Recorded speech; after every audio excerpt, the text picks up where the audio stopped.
I did not ride with a destination in my mind, I simply rolled.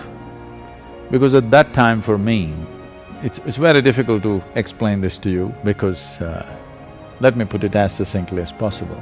As I paid attention to the world around myself, for me the most striking aspect of creation was the geometry of creation.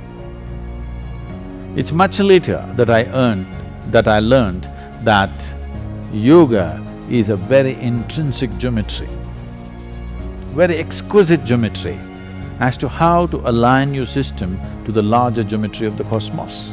This is something that came to me later.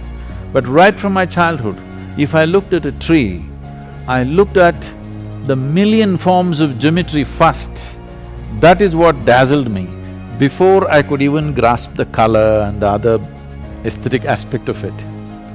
If I look at a human being, if I just see them, how they sit and stand, I can easily tell them in next 10 years what problems will they have, how will they live, what will be the state of their body, what will be the state of their mind, simply looking at the geometry of their system. The entire universe is just perfection of geometry. For example, there is a solar system in which we exist. Because planet is maintaining a certain geometry of movement, we are on. Suppose planet Earth decides to meander a bit, go for a picnic and come back. Well, it won't come back. It's because the precision of geometry is all the time on, universe is on. Similarly, in our own bodies, the geometry is in a certain way, so it's functioning. A misaligned geometry means you're going towards… Perfection of geometry means a machine lasts for the longest period of time. So for me, the terrain of India just grabbed me like that. For me, just the thing is to look at that little outcrop, that rock, that one bent something, you know.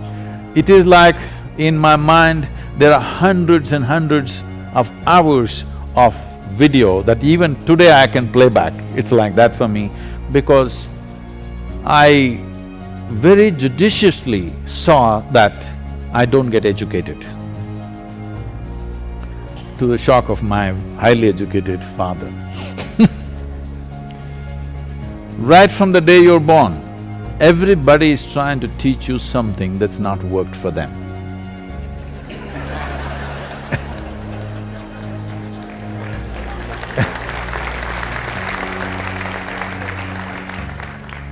So, because I kept nothing in my mind, even today just to make my head look substantial, I wear something, because otherwise it's just empty most of the time So I just grabbed the visual images, the geometry of the terrain, how a rock is sitting, how a small pebble is sitting, how a grasshopper is sitting. Even today it runs in my mind. People ask, Sadhguru, how do you spend your time? Suppose, you don't read, you don't do anything, how do you do? If I just turn on my video, my motorcycle days, it just runs and runs and runs and runs endlessly. There were times, you won't believe this, because this became such a… It's very difficult to say this, the motorcycle, the me and the earth became so much one that I would ride sometimes 3 days and 3 nights without sleep and barely with any food, because all my money went into the tank. This tank was empty, it didn't matter. I want to keep this tank full and I want to make few more kilometers if I can with whatever little I have. So I crisscrossed India. This grasp of terrain is so big in me. People may think, what is there to learn about the terrain? Did you learn geography? Did you learn geology? No, I learned nothing. It's just that I absorbed the earth in a certain way into myself. And of course the people, I never ever stayed in a hotel. I just had a tiny little tent if I had to pitch it in a forest. Otherwise, I just rode into some village somewhere, walked into somebody's house and I told them I just need a shower and I'm hungry. Never I got refused. Always they welcomed me. I had my shower, ate well, sometimes they allowed me to sleep there. Many times I never asked their names, they never asked what's my name. I just rode on the next day morning. So there was an incredible connect with the people. I didn't have to know people to make them a part of my life. I did not have to own the land to make it mine.